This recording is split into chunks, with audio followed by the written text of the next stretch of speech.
Hello there, welcome to this video on scale factors of 2D and 3D shapes. So in a previous video we've looked at how different lengths correspond to one another. We called that our scale factor, but now instead of it just being a length, we're going to deal with area as well as surface area, and the last one is going to be volume. So we're going to look at all three of those today in this video. So to begin, first we're going to look at area. We're going to do this 2D investigation. So it says determine the area of the original figure. That's going to be all the ones here on the left. And then we're going to find the area of the similar figure. We're calling it the new figure. It's going to be here on the right. So the area of that first rectangle, area of a rectangle is just length times width. So it's going to be 3 times 2. So my area for this is going to be 6, and then my units is centimeters squared. For the new shape, our area is again going to be length times width, so that's 6 times 4 now.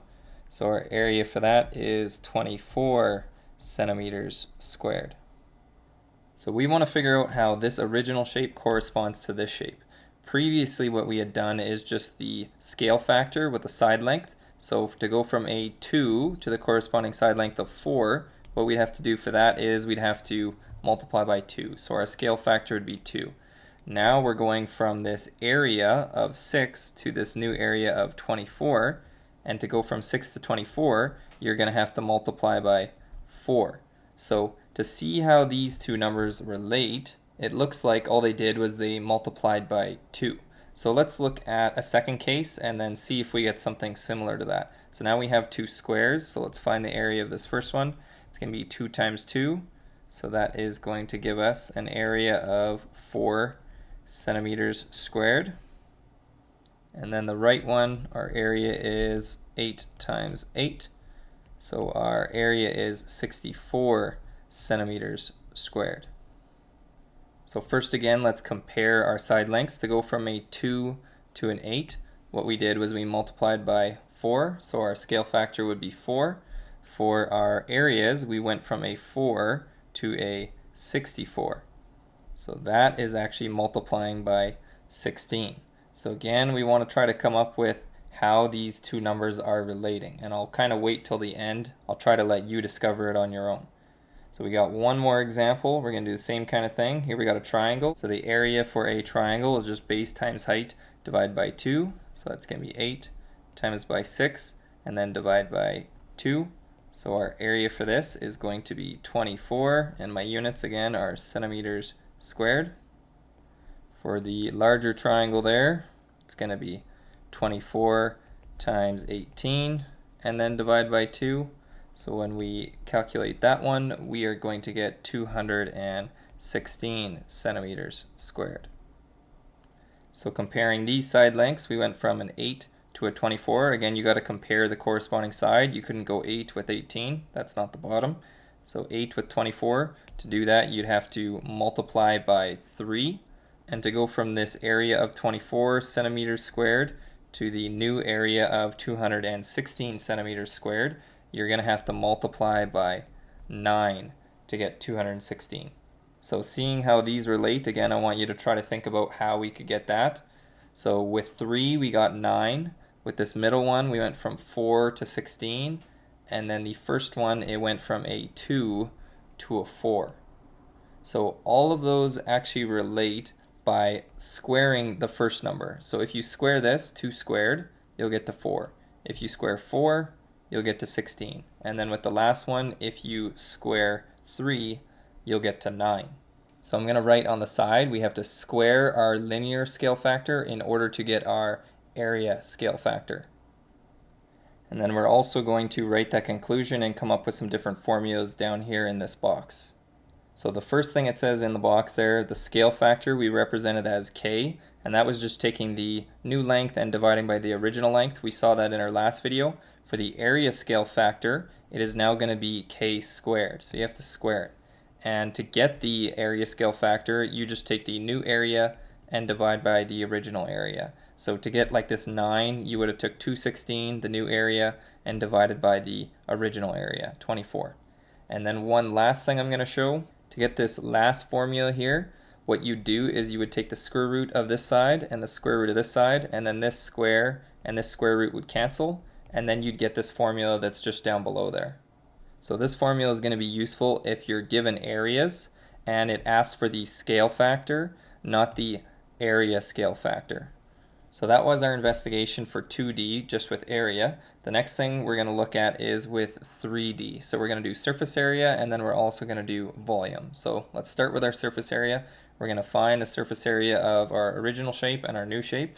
So this is just a rectangular prism where we have a bottom and a top. Those are the same, so I'll find the area of it once and then times by 2, because there's 2 of them. There's a side and this side, so I'll find it once, times by 2, and then there's a front, and then there's a back. So I'll find that and then times by 2, and I'll do the same thing on this one. It just has different dimensions. So our surface area, let's first find the bottom side maybe. Well, let's go 2 by 5. So that's 2 times by 5, and then we're going to take that and times by 2 because we have a top and a bottom.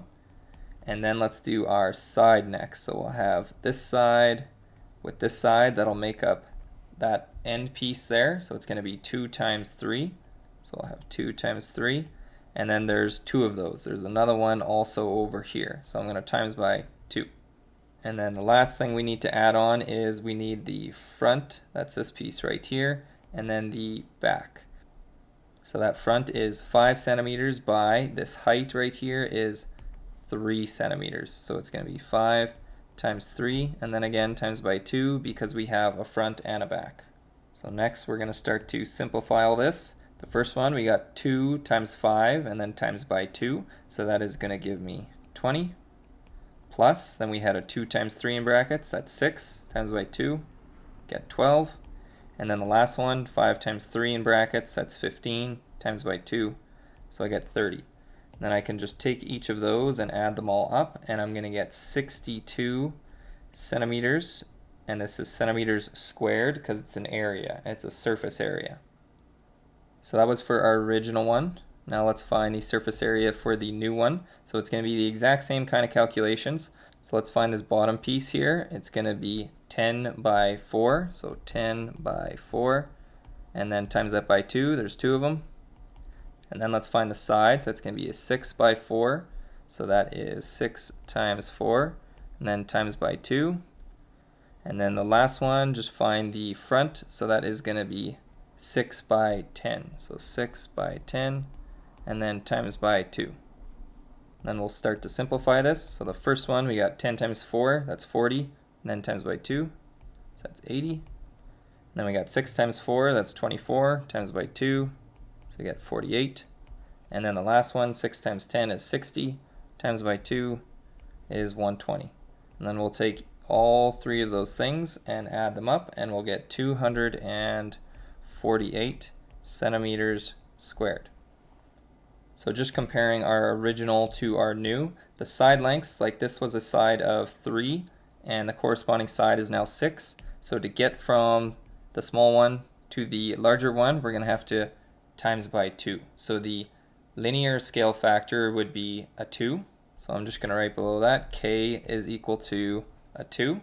To figure out how our surface areas relate, we'd have to take the larger one and then divide by the smaller one. So when you go 248 divide by 62, you get 4. So this is being times by 4. So our area scale factor, which we use k squared, is going to be a 4. And looking at how these relate, this was a 2, now it's a 4 for the area scale factor. So again, it looks like they just squared it, and that actually is the case. So we're going to write that in this box here, the formula. So the surface area factor, it's k squared, and it's just the new surface area divided by the original surface area. So surface area factor is actually the exact same as area factor. It's no different. It's just taking the linear scale factor and squaring it. So the last investigation we're now going to do is dealing with volume, and volume is actually easier to calculate with these two shapes. So let's find the volume of our original one. It's just going to be length times width times height for a rectangular prism. So that's 5 times 2 times 3, and when we calculate that, that is going to give me 30 centimeters, but now this is volume, so this is cubed. The volume for the new one is going to be similar to that, so it's just going to be taking the sides and multiplying, so 10 times 4 times 6, and when we calculate that one, we are going to get 240 centimeters cubed.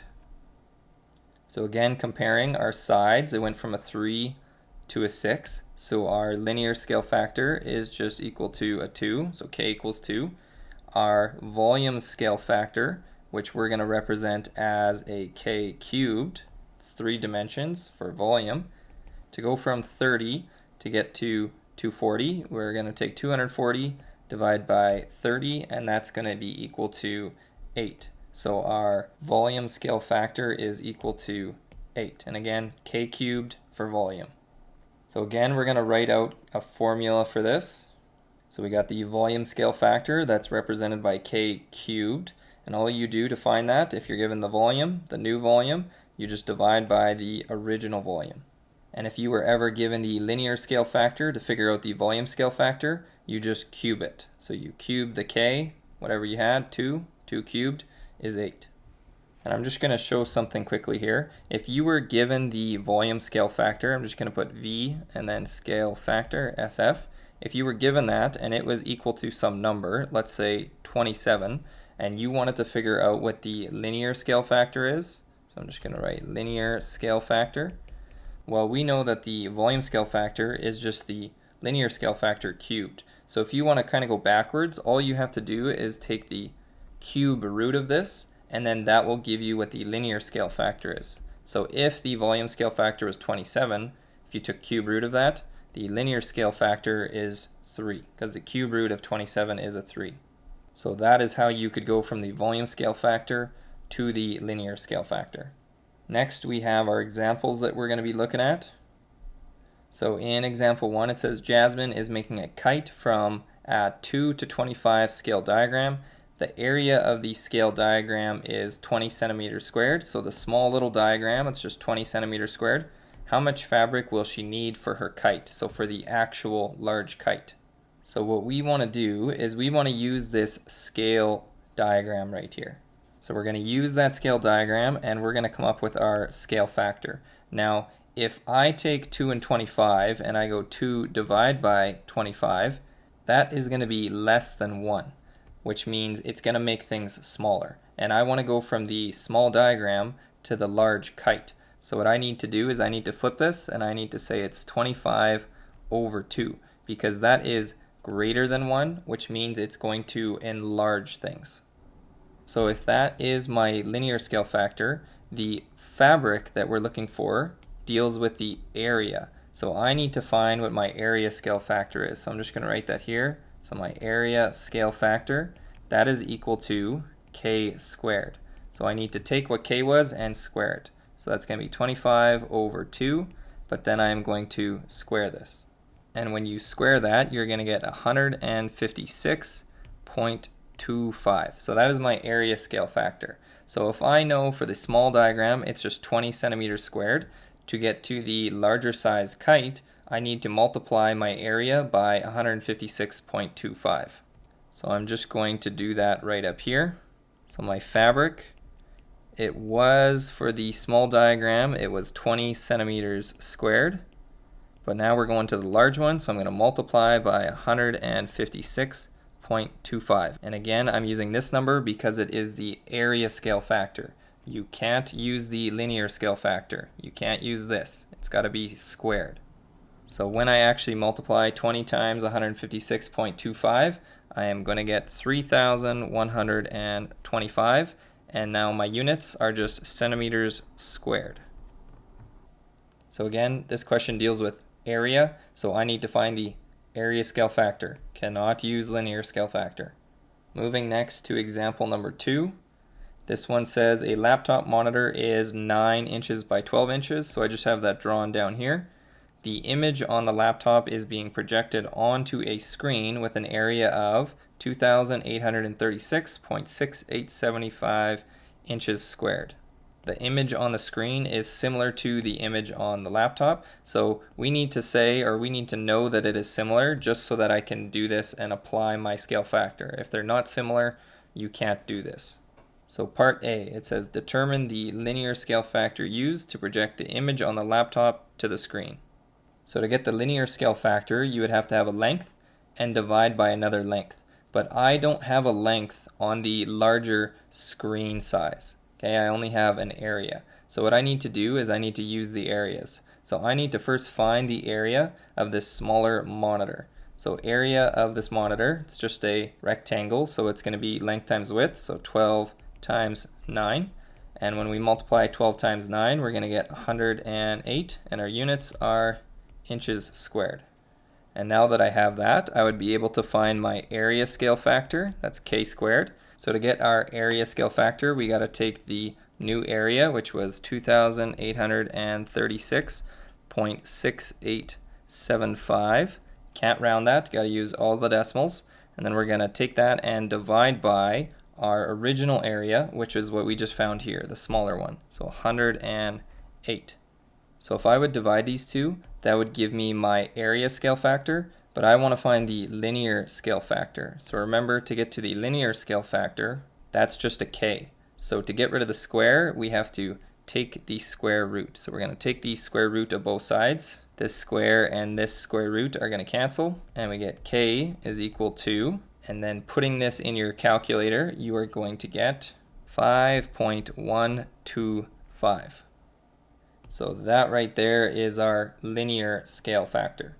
And just to check to make sure that this actually makes sense, if you have a scale factor that's greater than 1, like 5.125 is bigger than 1, then that means it was making it bigger, which in our case, we were going from the small laptop screen to a large screen on the wall. So this does make sense.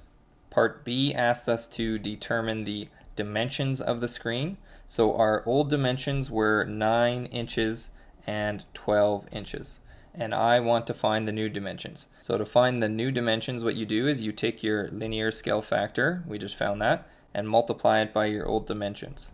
So we're going to multiply by 5.125 on both of these. So the second one gets the same thing as well. And then I'll just multiply those. So when I multiply those, I'm going to get 46.125, and my units stay the same. They're still inches. For my second one, 12 times that 5.125 number, we're going to get 61.5 inches. Lastly, we have example 3. And for this one, it says an oil refinery stores oil in spherical tanks. One tank has a capacity of 1,400 meters cubed, and another has a capacity of 4,725 meters cubed. So part A, if both tanks are filled at the same rate, how many times longer will it take to fill the larger tank compared to the smaller tank? So it's definitely going to take more time. We want to figure out how much more. So this relates to the volumes. So what we're going to do is we're going to take the volumes and divide them. So our volume scale factor, remember, was cubed. So we're going to take the new one, the larger one, 4,725, and that was meters cubed, and then divide that by the original one, the smaller one. So 1,400 meters cubed. So the meters cubed and the meters cubed are going to cancel. And then 4,725 divided by 1,400 is 3.375. So it's going to take 3.375 times as long to fill the larger tank. Our last question, part B, it says, how many times greater is the radius of the larger tank than the smaller one? So radius, this doesn't deal with volume. A radius on a cylinder, like if I would draw a cylinder here quickly, the radius is halfway across the top of the circle. So that's just a length. So this is going to deal with our linear scale factor because it's just a length, not volume. So we got to find our linear scale factor. So we know our volume scale factor was 3.375. So to get rid of this cube and only have the k, we need to take the cube root. So we'll take the cube root of this side, and then take the cube root of this other side. The cube and the cube root are going to cancel, and then we just have k, that's the linear scale factor that deals with lengths like a radius. And then when we take the cube root of 3.375, I'll show you how we can do that in our calculator. So turn your calculator on, and then to get to a cube root, it's in this math. So you click math, and then there's a cube root right here, option number 4. And then we'll just put in 3.375 and click enter. So that would be the cube root. So our answer to this would be 1.5.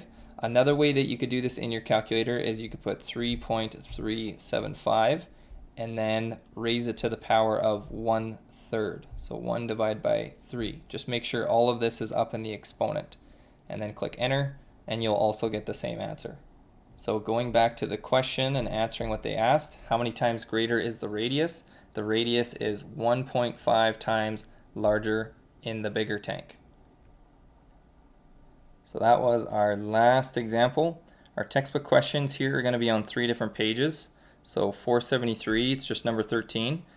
This one, it's easiest to convert all your units first into what it asks for. So convert them all into meters and then work from there. If you don't do that, what you're going to need to do at some point is you're going to need to convert centimeters squared into meters squared, and that's a little bit more difficult. So I recommend converting your units first. And then we also have questions on page 479 and 500.